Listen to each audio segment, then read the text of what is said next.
Hi friends, எல்லோரும் எப்படி இருக்கீங்க?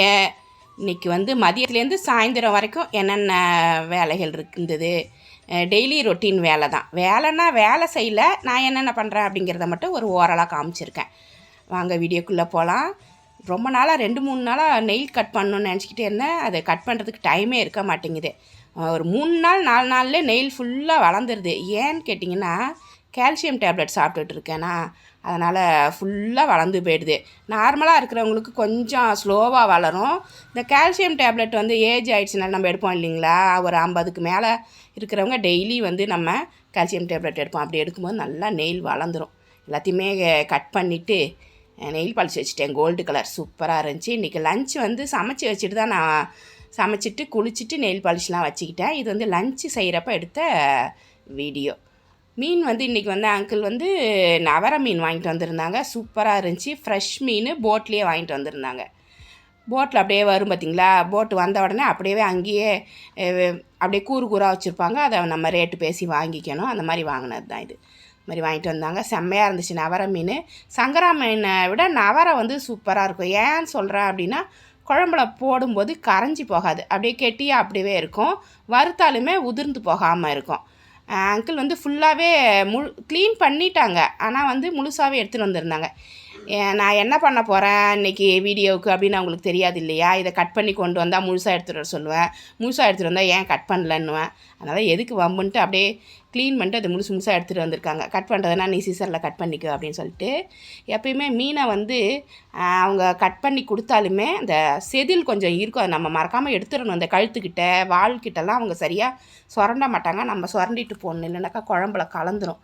அது மாதிரி எல்லாத்தையுமே சுரண்டிட்டு நம்மளுக்கு என்ன சைஸ் வேணுமோ அந்த மாதிரி நான் கட் பண்ணி எடுத்து வச்சுருக்கேன். நல்லா வாஷ் பண்ணிவிட்டு இதை வந்து தண்ணி ஊற்றி கொஞ்சம் மஞ்சப்பொடி நல்லா தாராளமாக போடுங்க. மஞ்சப்பொடி 1 ஸ்பூன் அளவுக்கு மஞ்சப்பொடி போட்டு நல்லா ஊற வச்சுருங்க. நம்ம சமைக்கிற வரைக்கும் அதில் ஊறிக்கிட்டு இருந்துச்சுன்னா நம்ம குழம்புல போடும்போது நல்லா திரும்ப ஒரு தடவை வாஷ் பண்ணி நம்ம வந்து அதை போடணும். அப்போ தான் வந்து கவுச்சி இல்லாமல் இருக்கும்.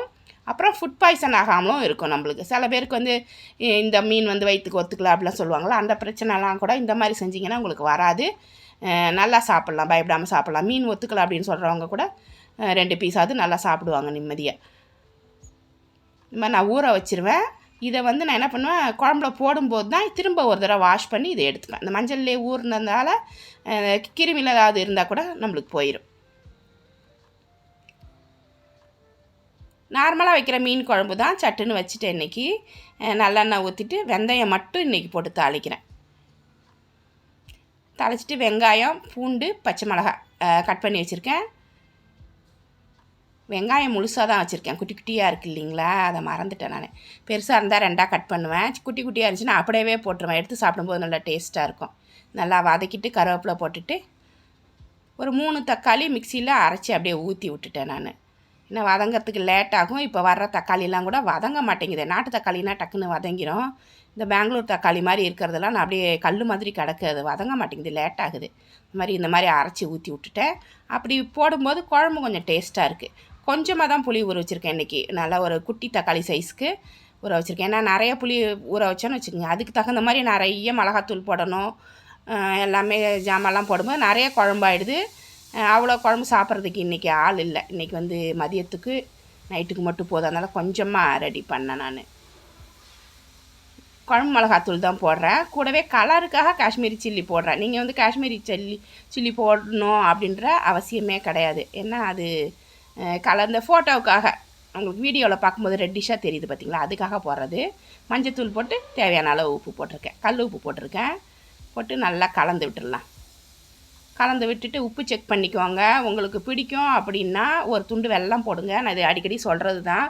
போட்டிங்கன்னா நல்லா டேஸ்ட்டாக இருக்கும். இல்லைனாக்கா கொஞ்சம் காரில் அடிக்கிற மாதிரி இருக்கும். அப்படி தான் எல்லாருமே சாப்பிட்றாங்க. என்னோடய ஸ்டைல் வந்து ஒரு சின்ன பீஸ் வெல்லம் போடுவேன், அது எனக்கு ரொம்ப பிடிக்கும். தேங்காய், 1/2 ஸ்பூன் சோம்பு, ஒரு 4 சின்ன வெங்காயம் போட்டு அரைச்சி பேஸ்ட்டாக வச்சுருக்கேன். குழம்பு நல்லா கொதித்து நல்லா பச்சை வாசனைலாம் போனதுக்கப்புறம் அதில் கொஞ்சம் போட்டிருக்கேன். கொஞ்சம் எடுத்து வச்சுருக்கேன் வறுக்கிறதுக்கு. நல்லா கொதித்து திக்கானவொடனே நம்ம மீனை போட்டுடலாம். நல்லா திக்காயிடுச்சு பாருங்கள், இந்த அளவுக்கு வரணும். தண்ணியாக மீன் குழம்பு இருந்துச்சுன்னா நல்லா இருக்காது. ஏன் நல்லா இருக்காது அப்படின்னா கவுச்சி அடிக்கும். அந்த மசாலாவில் போய் இந்த மீன் வந்து அந்த மசாலாவில் ஊறும்போது தான் அந்த கவுச்சி தன்மை இல்லாமல் இருக்கும், டேஸ்ட்டாக இருக்கும். இல்லைன்னா தண்ணியாக இருக்கிற குழம்புல மீன் கடந்துன்னா எப்படி இருக்கும் பாருங்கள், மசாலாவே ஒட்டாது, வெறுமனே அவிச்ச மீன் மாதிரி ஆகிடும். செம்மையாக இருக்குது. அது அப்புறமா மீன் வந்ததுக்கப்புறம் அதை மூடி வச்சிடலாம். ரெடி ஆகிடும் மீன் குழம்பு. வறுக்கிறதுக்கு மிளகாத்தூள், மஞ்சத்தூள், உப்பு போட்டிருக்கேன். காஷ்மீரி சில்லி பவுடர் தான் போட்டு வறுக்கிறேன். சக்கச்சவேர்னு சூப்பராக இருக்கும்.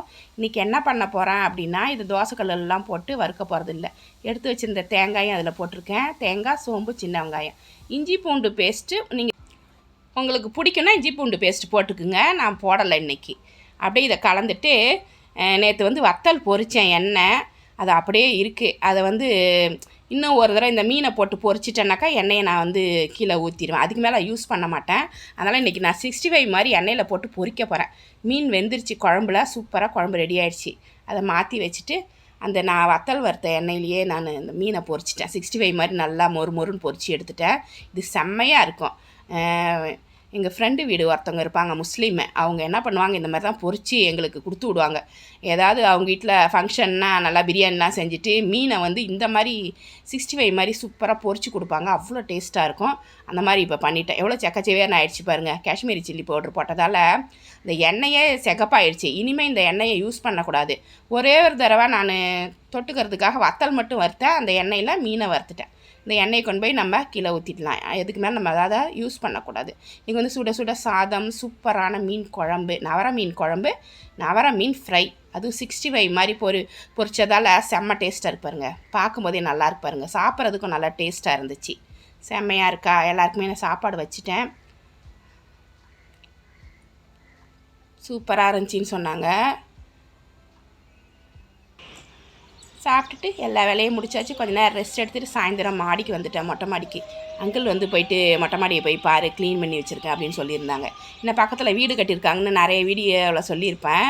வீடு கட்டிகிட்டே இருக்கிறதால மொட்டை மாடி ஃபுல்லாக சிமெண்ட்டு, அதெல்லாம் கூட்டி கழுவி விட்ருக்கான்னு போய் பாரு எப்படி இருக்குது அப்படின்னு சொல்லிட்டு.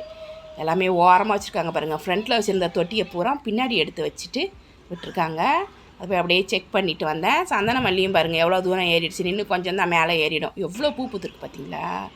இந்த பக்கம் நம்ம தோட்டத்தை மேலேருந்து பார்க்கும்போது நல்லா க்ரீனிஷாக தெரியுது. இந்த முள் எதுக்கு ஒட்டி வச்சுருக்கேன் அப்படின்னா, குரங்கு வரும். குரங்கு வரும்போது அப்படி அந்த பைப்பு வழியாக இறங்குது. அதனால் அங்கெல்லாம் முள்ளாக ஒட்டி வச்சிட்டோம்னா அது முள் குத்தும்ல, இறங்காது. ரொம்ப இருட்டிருச்சு. அங்கிள் வந்து வெளியில் போகிறேன்னு சொல்லியிருந்தாங்க. என்ன பண்ணுறாங்கன்னு தெரியல. கீழே லைட்டு போட்டாங்களா இல்லை கதவை பூட்டினாங்களான்னு தெரியல. போய் செக் பண்ணணும். இங்கேருந்து பார்த்தா வியூ நல்லாயிருக்கும். நல்லா இருட்டிருச்சு பாருங்கள். இங்கேருந்து பார்க்கும்போது கொஞ்சம் ஜில்லுன்னு இருக்கும். பார்த்தீங்கனாலே தெரியும். நான் காமிக்கிறேன் பாருங்களேன். ஃபஸ்ட் ஃப்ளோர்லேருந்து பார்க்கும்போது நல்லாயிருக்கும். மேலே போயிட்டு வர்றதுக்குள்ளேயே நல்லா இருட்டிருச்சு. 6:30 மணி ஆயிடுச்சு இன்றைக்கி சாயந்தரம்.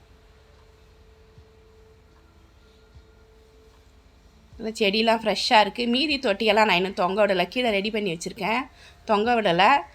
பாருங்கள், இதெல்லாம் இந்த ஓவர் ஹெட் லைனுக்கு போய்டும். இந்த கொடி, இந்த மாதிரி கொடி வந்து இந்த மாதிரி வரும்போது அதை கிள்ளி விட்டுருவேன். நம்ம கொஞ்சம் கவனிக்காமல் விட்டாலும் அந்த ஓவர் ஹெட் லைனில் போயிட்டு சுற்றிக்கும்.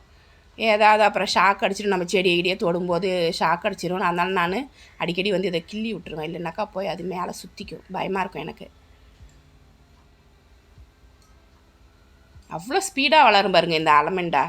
இந்த மாதிரி கரண்ட் இருக்கிற இடத்துலலாம் கொஞ்சம் ஜாக்கிரதையாக தான் வளர்க்கணும். அவ்வளோதான் ஃப்ரெண்ட்ஸ், நம்ம விலாக் முடிஞ்சிருச்சு. இன்னொரு விலாகில் உங்களை சந்திக்கிறேன். இந்த விலாக் பிடிச்சிருந்தா நம்ம சேனலை சப்ஸ்கிரைப் பண்ணி வச்சுக்கோங்க. கூடவே இருக்கிற பெல் ஐக்கானை ப்ரெஸ் பண்ணி வச்சுக்கோங்க. லைக் பண்ணுங்கள், ஷேர் பண்ணுங்கள், கமெண்ட் பண்ணுங்கள். இவ்வளோ நேரம் என்னோடய வீடியோவை பார்த்தா எல்லாருக்குமே நன்றி. Thank you friends. கீழே லைட்டு போட்டாங்களா என்னன்னு தெரியல. அங்கிள் வீடை பூட்டினாங்களா என்னன்னு தெரியல. கீழே போய் செக் பண்ணலாம். எப்பயுமே மாற்றி செஞ்சுருவாங்க. பார்த்திங்களா, லைட்டெல்லாம் போடலாம். இருட்டாக இருக்குது பாருங்கள். நம்ம போயிட்டு லைட்டெல்லாம் போட்டுடலாம். லைட்டை போட்டாச்சு. அவ்வளோதான், பாய்.